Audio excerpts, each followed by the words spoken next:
We won the war.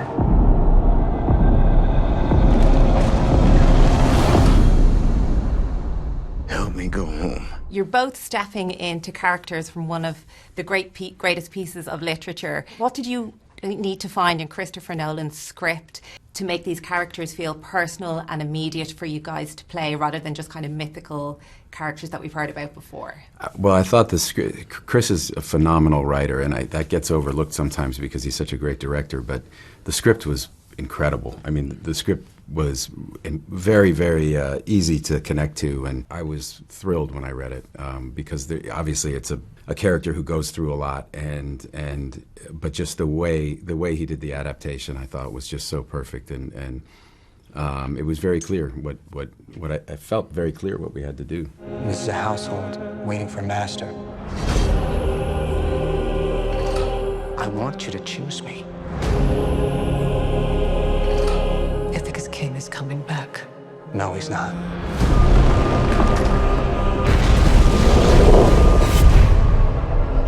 What would he do if he came back here and find all these suitors in his house?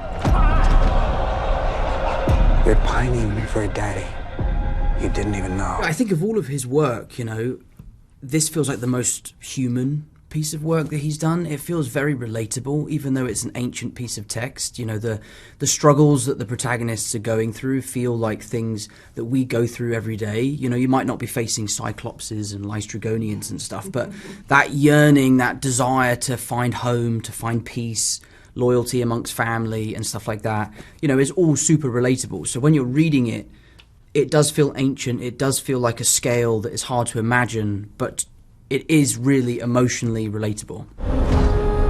Who's looking after your wife and son? Do you see? My dad is coming home. Bringing vengeance. Bringing it all. Odysseus and Telemachus are separated in so much of this movie, yet you can really deeply feel how they both shape each other. How did you build that father-son connection when you don't have that much on-screen time together? Well, again, it's all in those scenes when they finally reconnect, and we read through them beforehand, and we got to hang out a bit in pre-production because we were doing fight training and archery training, things like that. But again, it really was in the script, and I think it was, you know, as Tom was saying, it's so relatable. I mean, as the actors playing the parts, I mean, the scenes were very easy to relate to, and to play because they were just so perfectly crafted, I thought, on the page. And for you, Tom? Like Matt said, you know, we had some time in pre-production. We had archery competitions and we were learning fight scenes next to each other in the same room.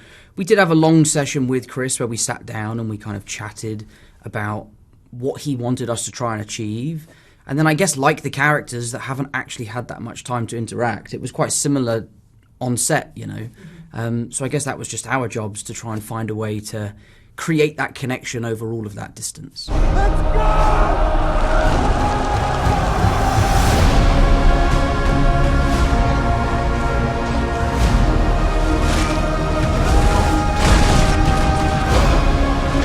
I need everyone at this party dead. I can still save them. You're a man who needs to control his fate. But you cannot control this. That world is gone. The boat sequences and the fight scenes are brutal, like so much so that you can feel the cold and the fear and the exhaustion coming through the screen. The intensity of them, did they take a physical toll on either of you? And yeah. What were the toughest, yeah, I can imagine. What were the toughest moments? Absolutely. Yes. But I should say it being out there, it felt almost more like an expedition than a movie. And the whole crew, you know, the whole cast and everybody was there, and there was no kind of better place to go hide or sit or, you know, a trailer or anything like that. We were out there, and so whatever happened, if we got rained on, if it was cold, it was happening to everybody. And so that looking around and seeing everyone else enduring kind of, you know, made it a lot easier, and nobody wanted to be the squeaky wheel. So everybody just kind of sucked it up.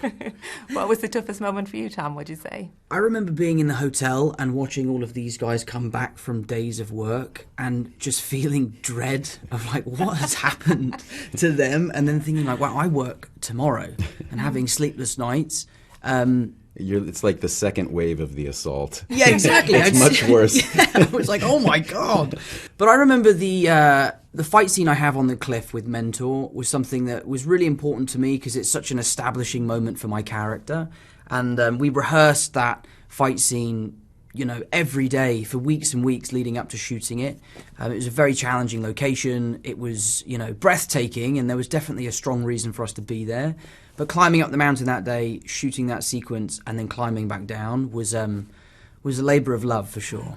Matt, you broke the internet in Ireland a couple of years ago when you showed up in Dalkey to go for a sea swim with your Super Value bag.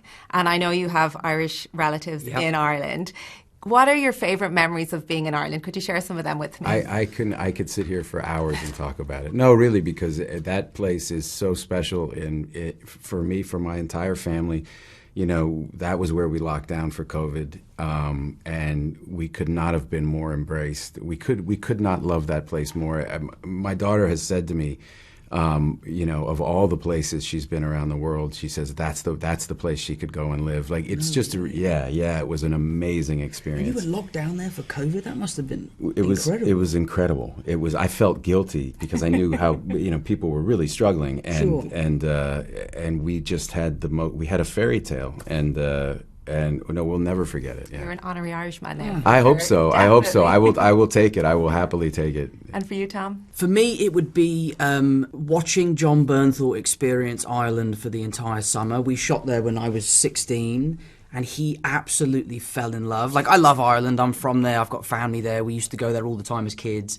But watching him fall in love with like Irish people, Irish culture. We were in Galway, like he couldn't believe the landscapes that we were shooting in. So spending the summer with John and seeing him just love Irish people was awesome. Keep us straight!